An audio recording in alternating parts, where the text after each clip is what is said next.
आज गुरुग्राम दौरे पर सीएम नायब सैनी महिला एवं युवा मॉक संसद के जरिए महिला युवाओं से करेंगे संवाद। HKRN कर्मचारियों को हरियाणा सरकार का तोहफा, वेतन में 5% की बढ़ोतरी 1 जून से होगी लागू। बढ़ोतरी से 1,18,000 कर्मियों को होगा फायदा। गुरुग्राम में 3 और 4 जुलाई को जुटेंगे देश भर के निकाय अध्यक्ष। लोकसभा स्पीकर ओम बिरला करेंगे सम्मेलन का उद्घाटन। जेलों में भ्रष्टाचार और नशाखोरी के खिलाफ मान सरकार की बड़ी कार्रवाई। अलग अलग जेलों के 25 अधिकारी सस्पेंड, 3 डिप्टी और 2 सहायक अधीक्षक सस्पेंड।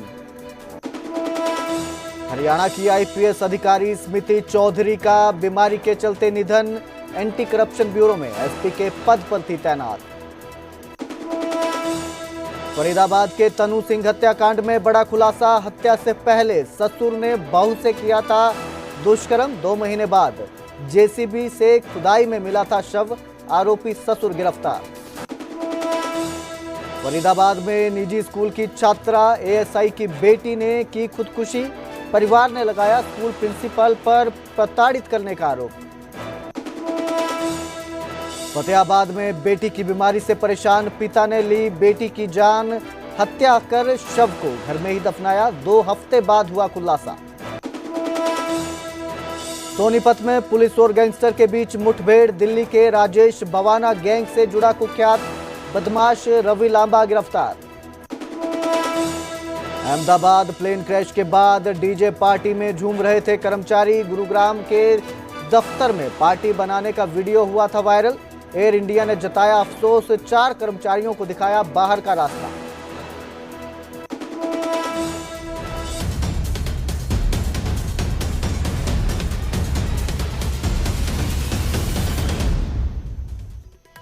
नमस्कार, हरियाणा प्राइम में स्वागत है। मैं हूं आपके साथ कुलदीप भारद्वाज। आज सीएम नायब सिंह सैनी गुरुग्राम दौरे पर हैं। महिला और युवा मॉक पार्लियामेंट में शिरकत कर रहे हैं। गुरुग्राम विश्वविद्यालय में महिला मॉक पार्लियामेंट है।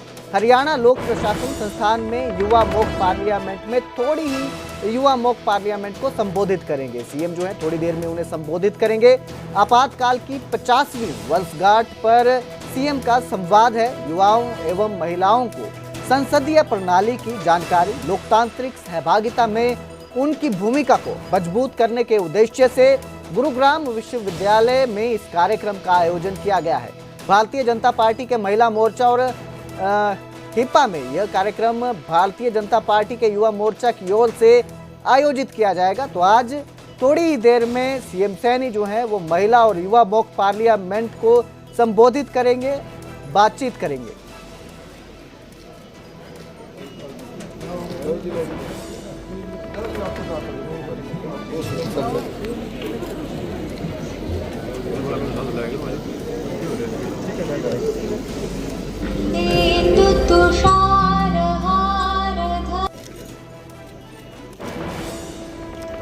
हम इसको याद करते हैं 25 जून 1975 वो काला दिन जब पूरे देश के अंदर अस्थिरता का माहौल खड़ा हो गया था।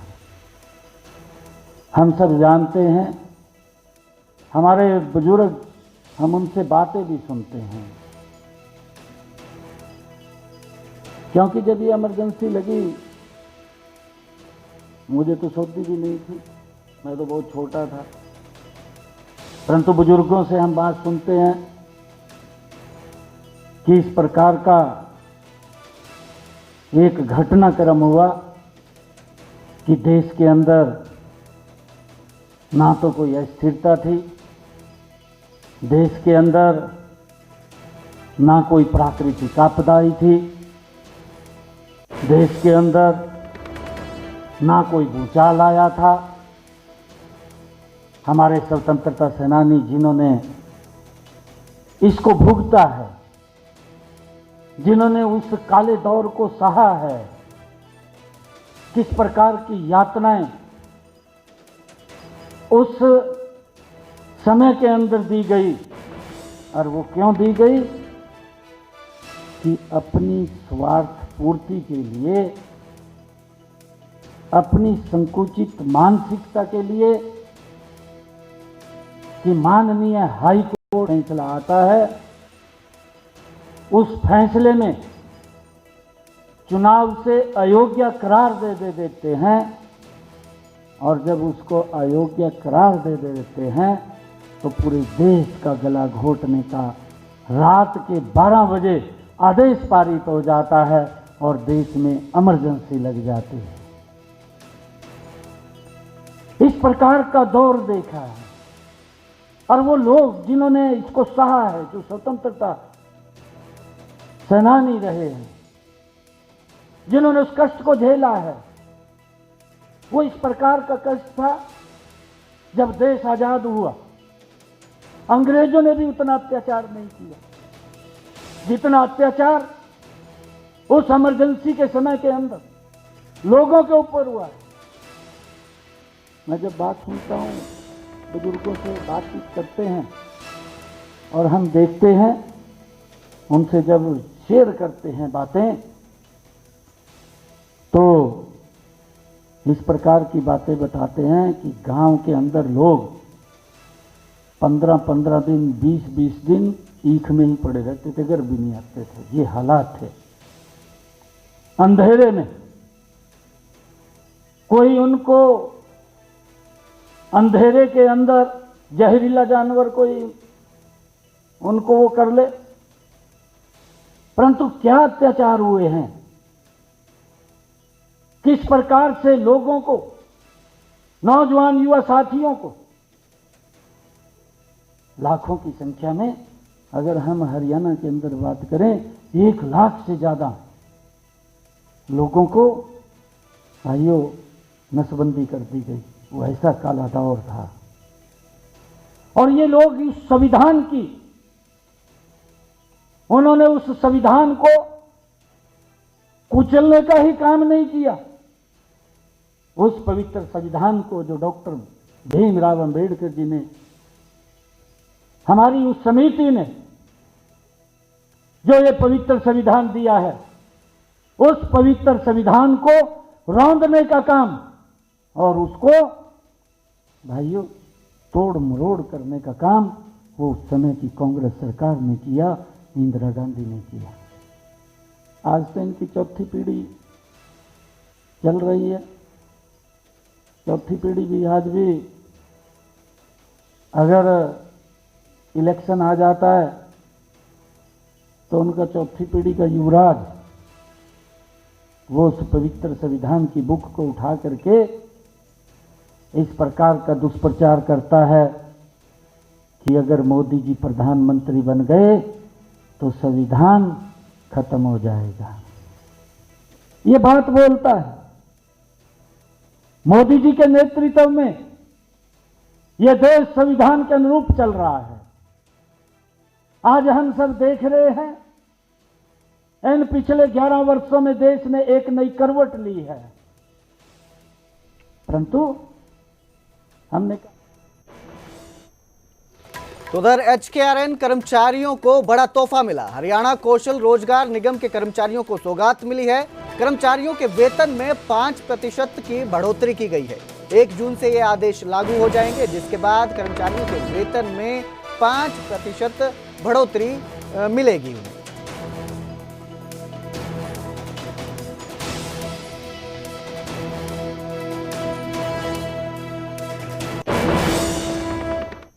फरीदाबाद के तनु सिंह हत्याकांड में बड़ा खुलासा हुआ। हत्या से पहले ससुर ने बहू के साथ दुष्कर्म किया था। हत्या के बाद शव को गली में दबा दिया था। 2 महीने बाद जेसीबी से खुदाई के दौरान शव बरामद हुआ। बहू से दुष्कर्म और हत्या का आरोपी ससुर गिरफ्तार कर लिया गया है। महिला का आरोपी पति और उसकी बहन फरार है। फरीदाबाद के पल्ला थाना क्षेत्र के रोशन नगर में यह दिल दहला देने वाला मामला सामने आया था, जहां एक महिला की हत्या करके उसके शव को घर के सामने गली में ही गाड़ दिया गया था। हत्या के बाद घर वालों ने 28 साल के तनु के गायब होने की अफवाह फैला दी। करीब 2 महीने बाद तनु सिंह राजपूत की लाश जेसीबी से खुदाई के दौरान बरामद हुई थी। इस हत्याकांड में पुलिस ने मृतक तनु सिंह के ससुर और सास को गिरफ्तार कर लिया था, जिन्हें कोर्ट में पेश करने के बाद रिमांड पर लिया तो इस मामले में बड़ा खुलासा सामने आया। पूछताछ में आरोपी ससुर ने कबूल किया कि उसने अपने बेटे की पत्नी को मारने से पहले उसके साथ दुष्कर्म किया। इस हत्याकांड में मृतक का पति और उसकी ननद भी शामिल थी, जिसे गिरफ्तार करने के लिए छापेमारी की जा रही है। मृतका के जो ससुर है भूप सिंह, उसे पहले ही गिरफ्तार कर लिया गया था। मामले की जो गंभीरता है उसको देखते हुए इन्वेस्टिगेशन क्राइम ब्रांच डीएलएफ को पुलिस आयुक्त महोदय के द्वारा जो है वो ट्रांसफ़र की गई थी। मृतका और उसके पति के जो थे आपस में रिश्ते वो बिल्कुल भी ठीक नहीं थे तथा वो उससे छुटकारा जो है वो पाना चाहता था, लेकिन उनके दिमाग में चीज़ थी कि अगर हम इसको लीगल तरीके से जा कर के ख़त्म करेंगे तो कहीं ना कहीं कंपनसेशन का जो अमाउंट है वो उनको देना पड़ेगा। और उसी चीज़ से बचने के लिए उसका जो फादर था उसने और उस लड़के अरुण ने मिल करके और लेटर स्टेज पे उसकी जो सास और ननद सभी ने मिल करके प्लान किया कि उनको इस तरीके से जो है रास्ते से हटाया जाए। और परिवार में एक शादी जिस दौरान आई तो जो सास थी वो वहाँ पे घर से बाहर आउट ऑफ स्टेशन थी, पीछे से उन्होंने प्लान करके इस वारदात को जो है अंजाम दिया। जो ससुर है भूप सिंह, उसके ऊपर जो है उसने बताया है कि उसने हत्या करने से पहले उसके साथ जो है दुष्कर्म करने का भी प्रयास जो किया था, जिसका मेडिकल जो पोस्टमार्टम रिपोर्ट है और जो लैब एनालिसिस होगा सर उसके अंदर जो है इनकी जो है पुष्टि। तो वहीं सोनीपत में एनकाउंटर हुआ है। सोनीपत में गैंगस्टर और पुलिस के बीच मुठभेड़ हुई। कुख्यात बदमाश रवि लांबा के पैर में गोली लगी है। बताया जा रहा है कि राजेश बावना गैंग से ये बदमाश जुड़ा है, जिस पर 45,000 रुपए का इनाम था। रवि लांबा जो बदमाश है, सोनीपत की special unit anti gangster unit crime branch sector 7 Sonipat के हाथ यह बड़ी कामयाबी लगी। पुलिस ने खरखौदा में मुठभेड़ के बाद इस कुख्यात बदमाश को गिरफ्तार किया है। मुठभेड़ के बाद बरोना के रहने वाले कुख्यात वो इनामी बदमाश रवि उर्फ लांबा को पकड़ा है। वो दिल्ली की राजेश बवाना गैंग से जुड़ा है। फिलहाल घायल रवि उर्फ लांबा को इलाज के लिए खरखौदा के सरकारी अस्पताल में लाया गया है। इस मुठभेड़ में रवि लांबा के पैर में गोली लगी है, जिसका अब इलाज खानपुर पीजीआई में चल रहा है। आपको बता दें, रवि उर्फ लांबा हरियाणा और दिल्ली का नामी अपराधी है, जो पिछले साल अपने ही गांव के बदमाश रवि मुनिया के भाई ब्रिजेश की हत्या के मामले में फरार चल रहा था। इस मामले में खरखौदा पुलिस कई अन्य आरोपियों को पकड़ चुकी है, लेकिन वारदात के बाद से पुलिस आरोपी रवि उर्फ लांबा की तलाश में थी, जिसके साथ अब एनकाउंटर हुआ और उसके पांव में गोली लगने के बाद उसे इलाज के लिए अस्पताल में भर्ती करवाया गया है। ये रवि लांबा है, बरोना गांव का रहने वाला है। इस पे काफ़ी हत्या, लूट, हत्या के प्रयास, इस तरह के 17-18 मुकदमे दर्ज हैं और ये दिल्ली से पैरोल पे था और फिर इसके पैरोल के बाद इन्होंने गांव में एक मर्डर कर दिया था। उसके बाद ये लगातार फरार चल रहा था। इसके ऊपर इनाम भी किया हुआ था और आज हमारी सीआईए की टीम, अजय धनखड़ की टीम ने आज ये गश्त के दौरान इसके ऊपर मुठभेड़ हुई है इसके साथ और इसको जो ना पैर में भी गोली लगी है और ये हॉस्पिटल में विचाराधीन अभी है। किसी वारदात को अंजाम देने जा रहा था तो? हाँ, ये जैसे ही इनको इन्फॉर्मेशन लगी थी कि भाई ये रवि लांबा इधर आया हुआ है हाईवे के पास और कोई ना कोई लूट डकैती की वारदात करने वाला है, तो इस इन्फॉर्मेशन पे ये इन्होंने इसको राउंड अप किया है और किसी गैंग से ताल्लुक रखता था? अब इसके बारे में तो पूछताछ की जाएगी, उसके बाद बता पाएंगे। कितना रिवार्ड इसके ऊपर 25,000 रुपये इनाम था। 20,000 रुपये देना सरकार और दिल्ली से भी था, हरियाणा सरकार से भी था। फतेहाबाद में एक पिता ने अपनी ही बेटी की हत्या कर दी। बेटी की बीमारी से आरोपी पिता परेशान था। 15 दिन पहले पिता ने बेटी की हत्या की। हत्या करने के बाद घर में बने छप्पर में दफनाया।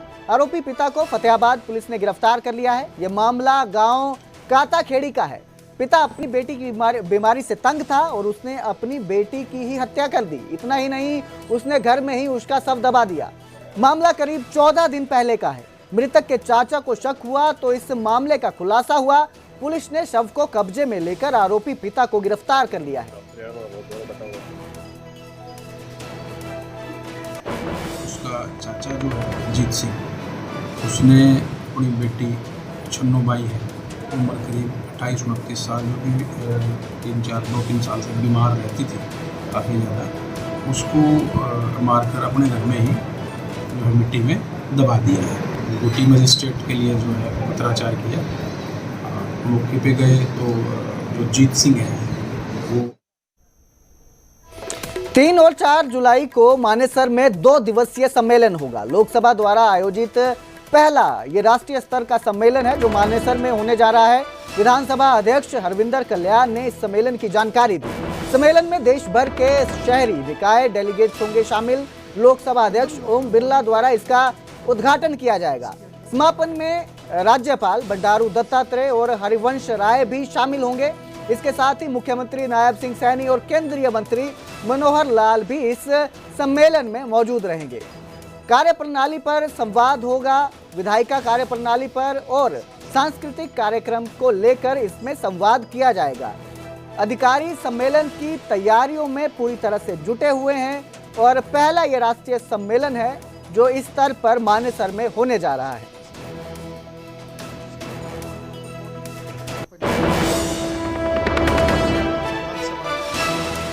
पहला एक ऐसा सम्मेलन जो लोकसभा के द्वारा आयोजित किया जा रहा है राष्ट्रीय स्तर का, और ये अर्बन लोकल बॉडी के रिप्रेजेंटेटिव्स प्रतिनिधि इसके अंदर भाग लेंगे।